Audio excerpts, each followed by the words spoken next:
Just making sure everyone can hear me. I notice I'm a bit delayed, just on my end. Hold on, I'm going to pull up. Perfect.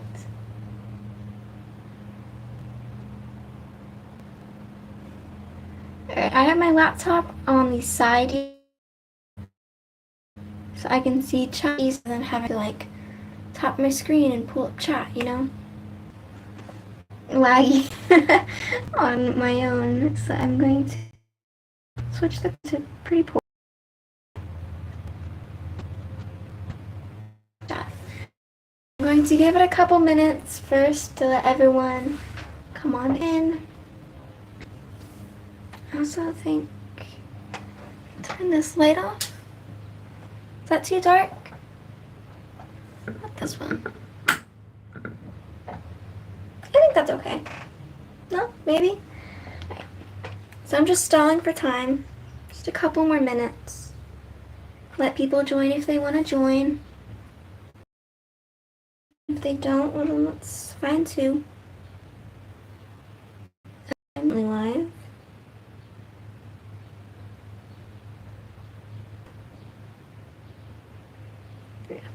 How's this? Is it a nice picture? Hope so.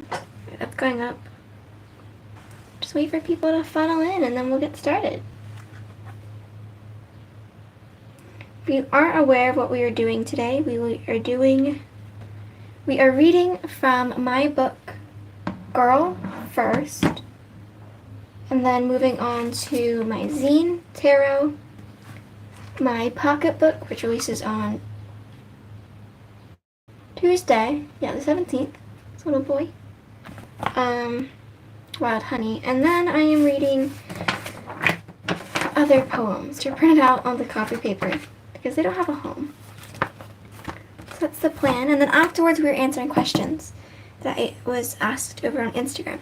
If you have other questions that you didn't get the chance to ask, drop them in the comments, or a little chat, and I will be sure to answer them when time comes. Let's see, what time is it? Alright, I'm gonna get started around 3:05, start reading then. For now, I have a mic, clip-on mic. It's in front of me. I don't like the way it sounds when it's clipped on. Regardless, let me know if you cannot hear me, if I have to talk louder, or if the mic just isn't working. It should work. I tested it yesterday and a bit this morning. But you know, sometimes things go south. I also might turn a fan on because it's hot in here. And also, there's so many things I have to mention. It is a Sunday, which means they have a steam engine that goes past my house. You might hear it chugging along. It might, you know, be loud. I don't know. Also, the cars, they might be loud. That's what happens when you have a non-insulated shed and it doesn't have any soundproofing. So I apologize if there's external noises that distract you. There's not much I can do about it. I wish there was something. But yeah. I'm gonna wait a bit longer. One more minute and then we'll start. And I will go over the titles of poems that we are reading and what book they're from.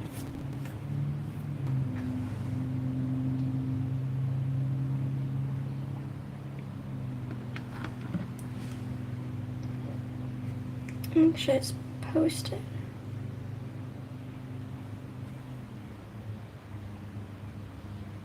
For now, we can listen to the birds outside. Oh, what has everyone been reading? I just finished Pangea. I think it's Pangea by Hinamion. Sorry if I said your name wrong. Is it Mayan? It was good. I gave it 3 stars. Currently reading right now though is this series by Caitlin Conlon. It's like this. It's a very beautiful book. I've started it about a month ago and then I stopped reading it. I got busy picked it up last night and read a bit more, and I finished. I stopped on the questionnaire poem, but I thought it was super fun. As you can see, I filled in I circled my answers.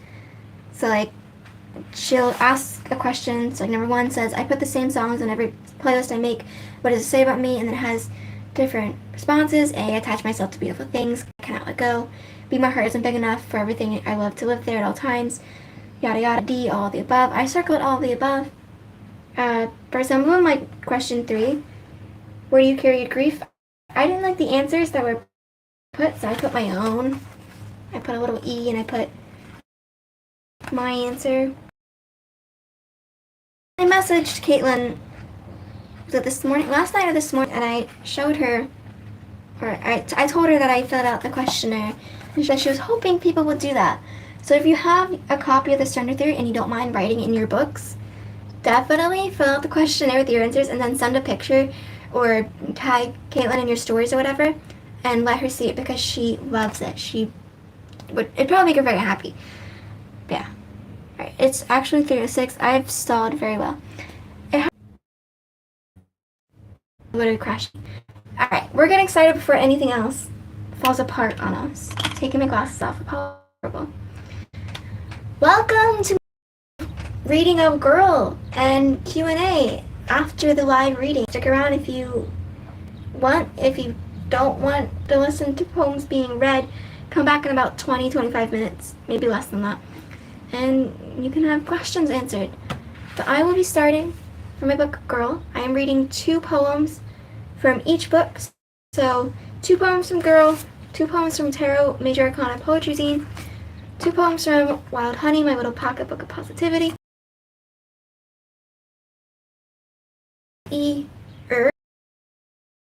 You would like to pronounce it. It is the first poem from Girl. Looks like this. It has a little daisy that has 3 petals, and I'll explain the meaning of what the little flower daisy type drawing means at the very end because it shows up 2 other times in the collection in the beginning.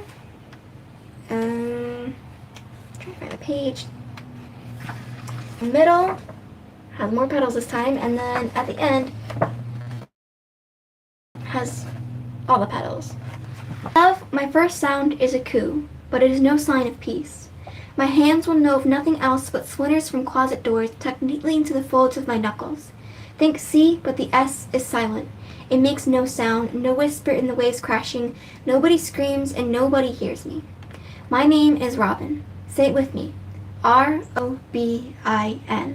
Make the sound of R again, and again, and again, until the word becomes full in your mouth and settles on your tongue. Coo-e-er. Sounds a little bit like queer. Coo-e-er. Queer.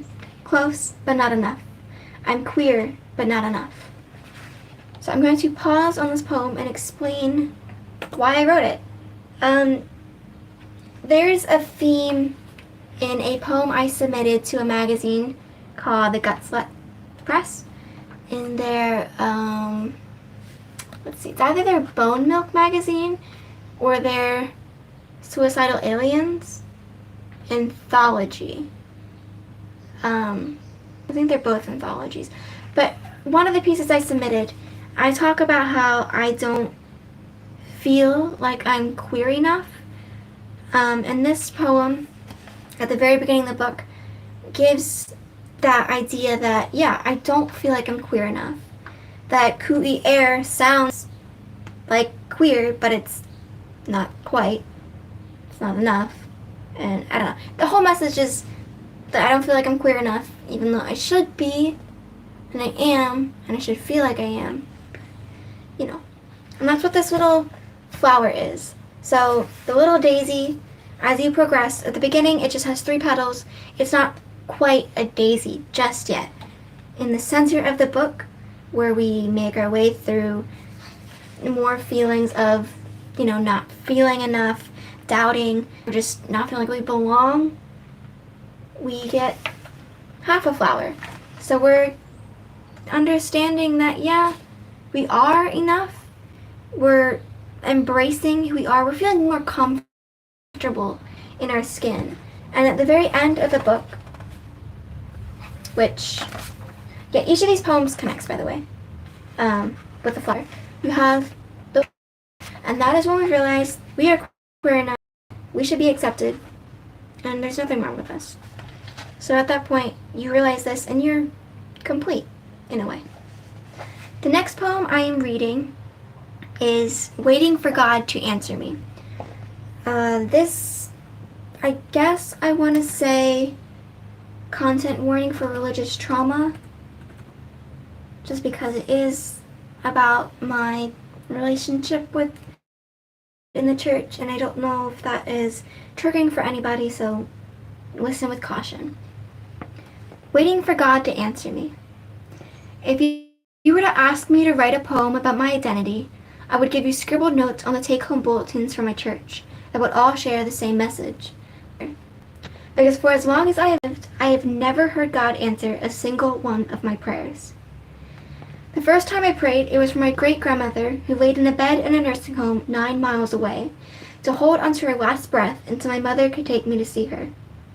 Instead, he let her die. And I took my anger out on my mom for not taking me soon enough. My mom, who just lost the same person I loved, and I better made her feel like shit for it. The second time I prayed, I wouldn't even call it a prayer. It was a curse. The first swear words I remember uttering. I said, "Fuck God," out of anger for something, while trying to stand on a ledge on my dresser that split my when I slipped across the cheek and told me to nut again, and dragged me to church on a gray rainy morning with black dress shoes too tight. I don't remember why I uttered those words, but they resonated with me more than the gospel. And each time I sit in a church listening to his people sing hymns, I look up at the cracked ceiling wondering, God, when will you answer me? So my relationship with religion is, I guess you could say, tainted. I grew up Christian, and was a believer for a bit until my pastor kind of wrecked a lot of things for me. I think the teaching of the Bible is incorrect, and it's harmful to marginalized communities, especially to the LGBT community, where we don't feel like we belong in a place where we're told it's all accepting no matter who or what we identify as. And to have people I grew up with who I thought, were my friends, who I thought were a community I could trust, to kind of turn their backs on me and tell me that I am going to hell simply because I choose to love someone of the same identity as me. And it's complicated. And I feel like every time I've prayed to God to fix me or to tell me that it's okay for being who I am, I never got an answer. And regardless if I did or not and I just didn't notice, I don't believe in a higher power anymore. I don't know, it's complicated. But yeah, a lot of the poems from Girl obviously are about sexuality and gender, and some about my relationship with God. I think there's one that I shared before on my Instagram. Lord, are you listening? I have woken with the sound of the singing birds. Why have you cast me out from your kingdom, from your people, for simply loving someone the way love was intended? That I read live, or not live, but I did share it. That is in here. So yeah, they hit on religious trauma. They hit on homophobia. I do use a slur. I think if you don't want to read the slur, you can skip it. It's, I don't know what page is it? It's the second page, so page 10. Or the second poem, page 10. So you can skip that. But yeah, other poems in here are called Type of Girl and Type of Boy, which are inspired by Halsey's Fun Girl poem, which I think you should read her book if you haven't already. But that is Girl. I can drop the pre-order link in chat. I think I'm going to attempt to. Sorry for the vehicles going by. I know you can hear them. There's not much I can do about it. I dropped it in the chat. Yeah. Right there, dropped in chat. Make sure my chat settings are correct. Okay, so if you want to pre-order, girl, head to that link. Moving on to Tarot, Major Arcana Poetry Zine. I will be reading The Tower and Wheel of Fortune. And because, yes, I wrote this, but I'm still not completely familiar with tarot and I need a little cheat sheet. So I have my cheat sheet, a little booklet. But we are going to start with The Tower. That's what the poems look like. It's a collage type thing. The Tower. I find myself thinking about the future, millions of years from now, during the time of the sun's last days, just before she bursts into new life. I find myself thinking about how her light will cease, but not before the earth crumbles and the world's bones are scattered throughout the universe. I find myself thinking about how our solar system will be plunged into darkness and how in that moment we wake up to something more extravagant. So if you don't know what the Tower Tarot card is, the little cheat sheet book says, on the wrong page, the Tower. Upright, so if it's upright, you can read it. The Tower, misery, distress, ruin, adversity, calamity, disgrace, deception. Reversed, so it is upside down, like this. According to one account, the same in a lesser degree, also oppression, imprisonment, and tyranny. That's what this book says. The way I interpret it is it just means change. And sure, change can be scary and it can be devastating, but for this poem, I chose to look at it as, yes, destruction. Our universe, or our solar system, our galaxy is, going to be lost, and it's not going to be what we knew it was, at the time we were alive, and we're going to be dead by this point. So try not to worry about it. I know, existential crisis, but try not to worry about it. But even though this change seems scary and it's maybe not something we want in the moment, in the end, it's something that is good for us. It's something good and something more extravagant, as I said in the poem. Like, scary things change. We might not want it, we might be afraid of it, but it can be good. I choose to believe that the Tower card can be good. Usually when people draw the Tower card, they're like, oh no, this is terrible, time to freak out. Don't freak out. It doesn't have to be bad, depending on how you interpret it. But yeah, that's my take on this. The next poem from the tarot zine I am reading is Wheel of Fortune, which is the page just before it. This is what this one looks like. This page. Misfortune wears a necklace of fire that singes her hair. Misfortune wears a necklace of fire that singes her hair but not her neck, and she pours a pile of salt onto the round table before her. Her fingers glide like a snake through the pile, separating the grains, and she pours water into the newly forged river. Misfortune steps back, admiring her work. She puts her hand on the table edge, spins it, and watches the world she made scatter. She sets herself down to do it again. The way I interpreted the Wheel of Fortune, or let me read what the book says first. Wheel of Fortune, destiny, fortune, success, luck. Reversed, so again, upside down. Increase, abundance, superfluity. For me, I chose destiny and how things just changed constantly. I think I kind of put it with the Tower and how things do change, but like misfortune here, the Wheel of Fortune is in control. It knows what you're going to do with your life, and you can't change it unless fortune changes it. So if there's a river forged from salt on this table that misfortune owns, and you think, perfect, that's my path in life, she can just go, whoop, change it, and, you don't have a say in it. But that's what I interpreted I keep saying misfortune, Wheel of Fortune as. And you can get the Tarot Major Arcana zine from my shop, but also if you're in New York, the Brooklyn City area, you can find it, or you should be able to find it, unless it's sold out, in Quimby's bookstore. So if you want to pick up in the bookstore. The next I am reading is from my Pocketbook of Positivity, Wild Honey. It comes out on the 17th, which I believe is, Tuesday. It comes out on Tuesday. It's a cute little book. It should fit in your pocket, depending on how big your pockets are. If you have women's pockets, I'm sorry, it's not going to fit. Like, it doesn't fit in my pocket, unfortunately. But we're going to read some poems from here. I tagline this as a pocketbook of positivity because it is full of positive poems and affirmations. So if you want longer poems, like if affirmations and short mini pieces are not your thing, maybe don't pick this book up because you're probably not going to like it. But the first poem I am reading is on page 11, Square Breathing. It's a 2-pager. Okay.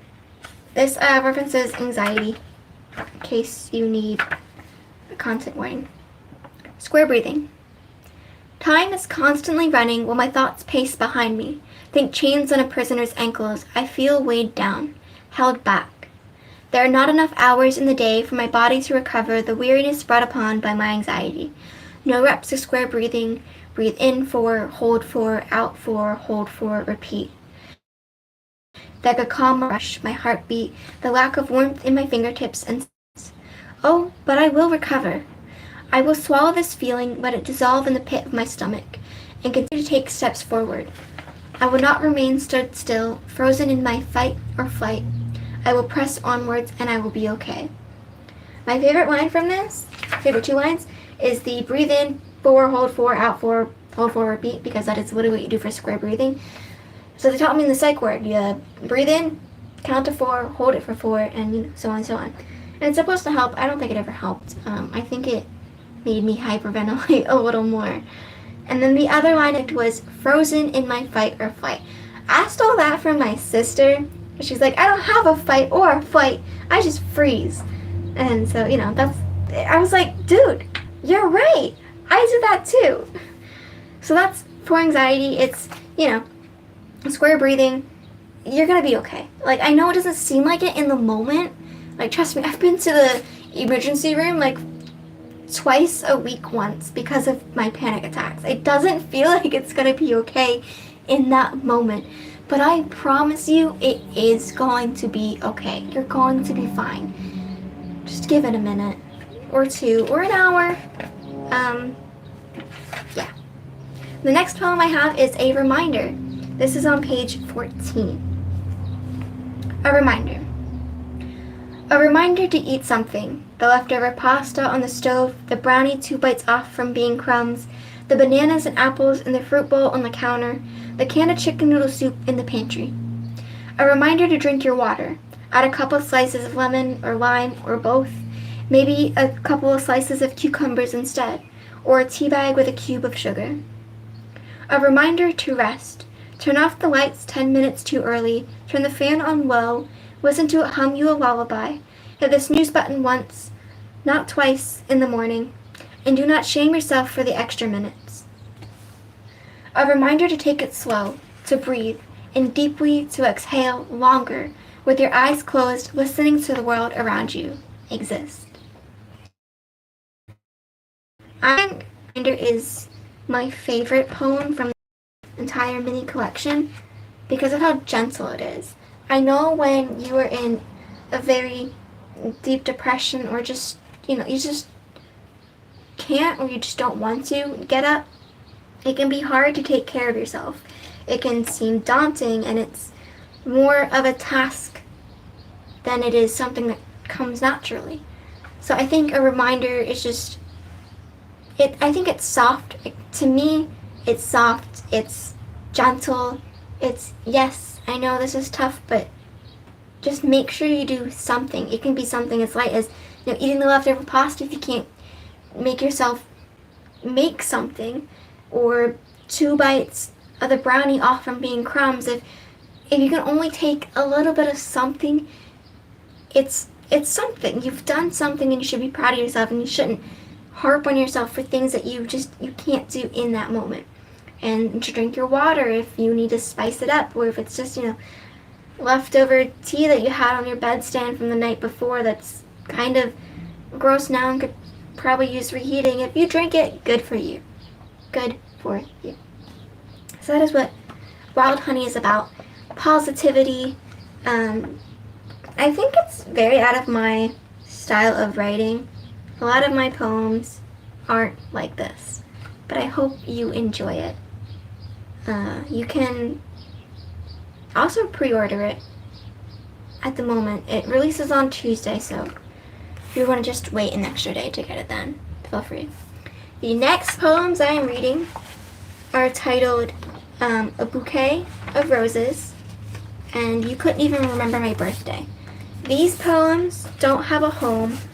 They were meant to be part of my work in progress, which is my novel in verse. That was supposed to be titled In a Different Garden, but I completely scrapped it and reworked it. So now these poems are just, they don't have a place at the moment. So this, I will give,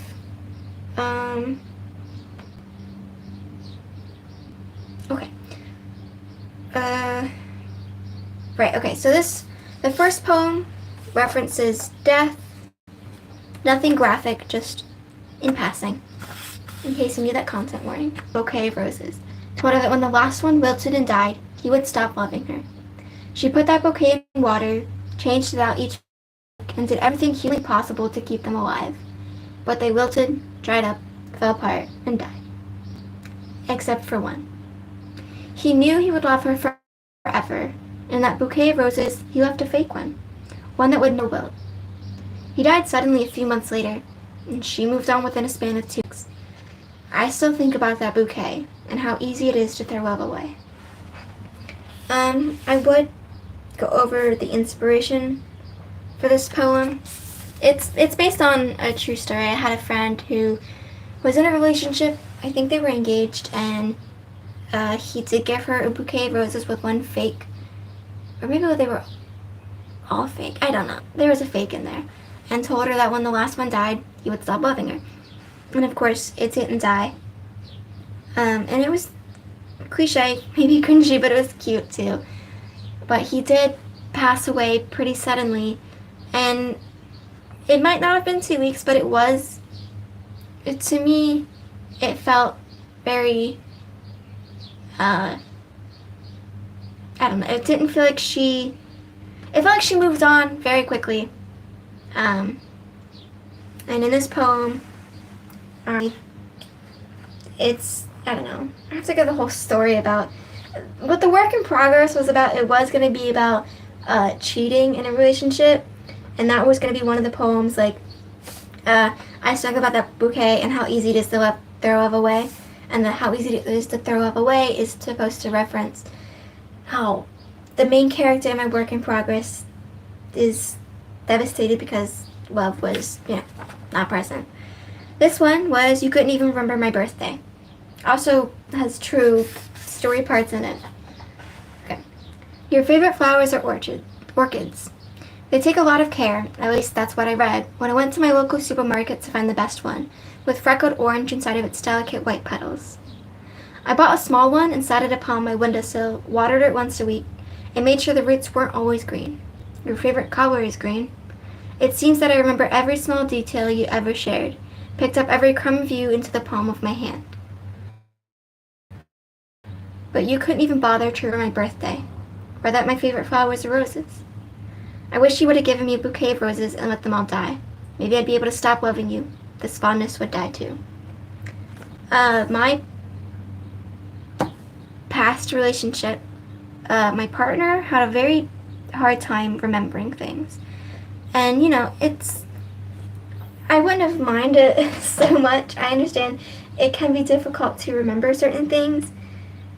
But it's just my birthday. It happens once a year. I couldn't even remember our anniversary, which also happened once a year. And just the small little details I wish they would have remembered, and they didn't.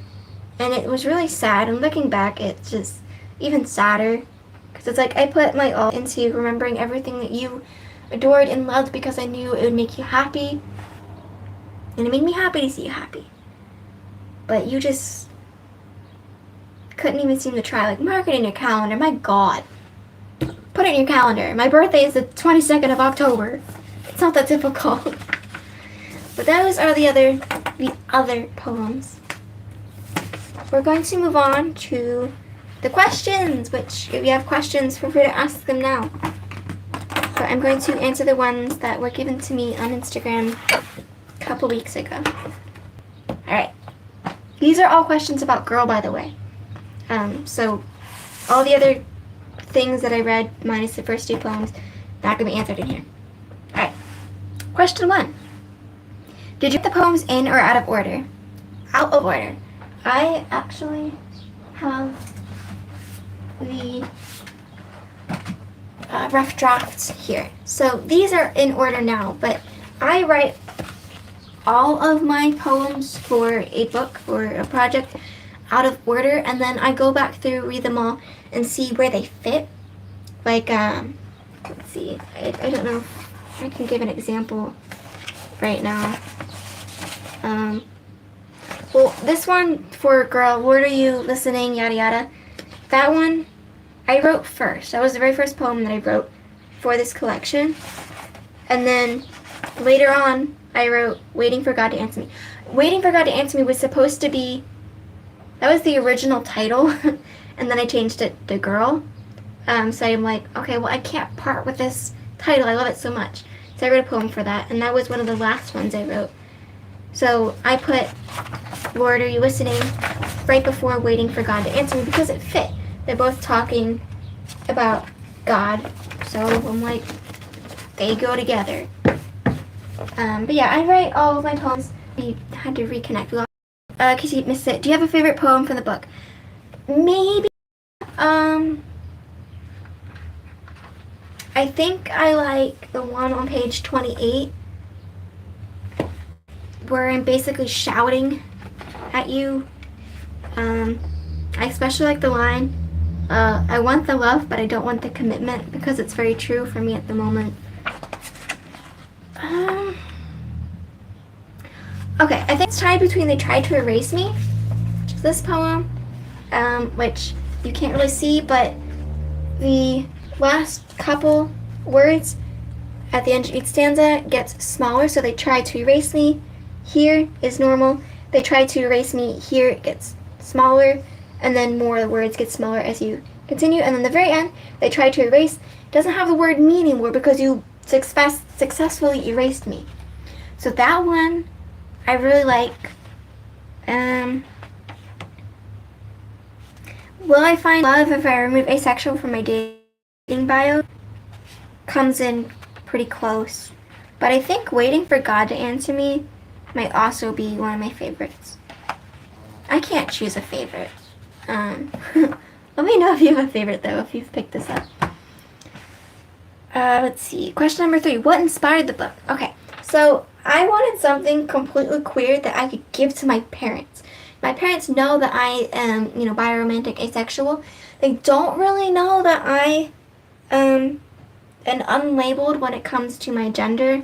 I do use she, they pronouns, and I've kind of, thrown it into conversation with us every so often. But I wanted them to have something queer. Like on my other poetry collections, like in the mid-hours, there are some poems where I talk about my sexuality, but that's mixed in with the book. So it's like you can tuck it under the rug, basically. And I wanted to give them something that they couldn't tuck away. Not that they would, but I want to be like, yeah, this is me. Here, have it. And I don't know. I also feel like the whole writing it helped me to understand my identity. So when I first started writing this, like I said, I started writing, I read the first poem, Word, Are You Listening? I think I needed to kind of write down what I was feeling. And then I was like, what if I put in a book? What if I put in a little chapbook? That's what I did. And then this leads into question number 4. What were you most excited for about the book? One, just to have another book of mine. I like holding my books. They're just, it's nice. And I like giving them to people. But again, I wanted to throw my queerness at people. Like, I wanted, here, have this. I'm queer, you know? But I also felt like my queer poems didn't have a place when I shared them. I didn't feel like they really belonged because I posted them, few and far in between. Like, in June I'll post a queer poem because it's Pride Month, and then I don't really post other queer poems throughout. And I don't know, I feel like they didn't belong, they didn't have a place. And I guess this book is a segue now. Like, I've come out with this, and now you can expect more. Like, now my queer poems have a place. I feel like they belong now. I don't know how to explain it, but that's what I'm excited for about this book. That, like, I can be unapologetically queer now. Like, because, like, if you didn't know before, you know now. Question 5. These all kind of run together. Sorry, I lost chat. Okay. Question 5. What is the overall theme? You are queer enough. Just that. You are queer enough. So like I mentioned when I was reading, the little daisy flowers, how they start off as not completely full, and how the first poem literally says, I'm queer but not enough. And then the last poem, spoiler alert, I'm reading the very last page, it says, I am queer, I am enough. So the whole message of this book is that whether you don't have a label, whether you flow in between labels, whether you're questioning and you're unsure of yourself, or if you feel shunned, like if you're like me, like you're biromantic or bisexual, and sometimes people in the community are like, you don't belong because you're not queer enough. You're not full gay or full lesbian, or if that feels like you, or you don't feel like you belong, and you're questioning if you are queer enough, if you do belong, the message, you're queer enough. Like, nothing else, you are queer enough. No one can tell you differently. And I even have the little, the little content warnings part. It says, I feel like I'm lying. Can you see this? No. Okay. I feel like I'm lying to myself simply because I haven't a single understanding of who I am. I don't know what I want. I don't know how I feel. And the only comfort is knowing that gender and sexuality are fluid. I can exist in this fluidity without certainty, without boundaries, without a label, no matter what anyone tells me. I can just be, and that would be enough. You can just be, and that would be enough. That's what the message is. You're queer enough. And if anyone tells you differently, don't resort to violence, but, feel free to tell them off. Alright, question 6. Would you tell us a little about your writing process for this book? I don't have a writing process. I just write. Like, I will sit downstairs on my floor and pull up my laptop and I'll just write something. Or I will be at work, specifically Tuesdays, because Tuesdays are pretty slow for us, and I will write when I'm not supposed to be writing. I'm supposed to be doing other stuff. But I just write drafts, and then if I go back and edit them, sometimes I don't edit my drafts. Sometimes what I post is completely unedited, and I feel like I should edit and take out some lines. And sometimes I do, but sometimes what you get is literally the raw, original, vulnerable piece. But yeah, I don't really have a writing process. I just kind of go for it. If it's like for my unreleased book, I don't have the pack out here, but it's like this thick.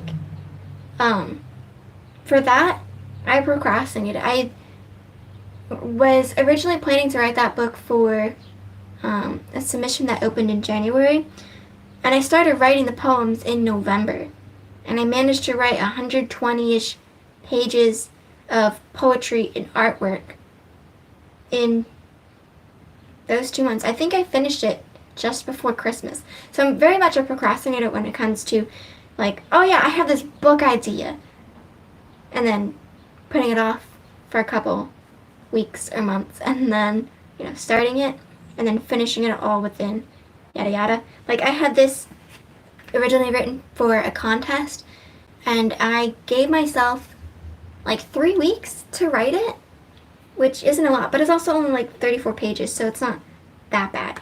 And I think there's some quality pieces in here despite of how much I procrastinated in writing it. But yeah, those are, the questions I've got from Instagram. Doesn't look like there's any other questions in the comments or in the chat. I keep saying comments, but it is still technically comments, I guess. I don't know. That's what I have. Thank you for everyone who tuned in, and for everyone who watches this later. It should be already in my past live streams playlist, but if not, I will double check after I end the live, and I will let you know.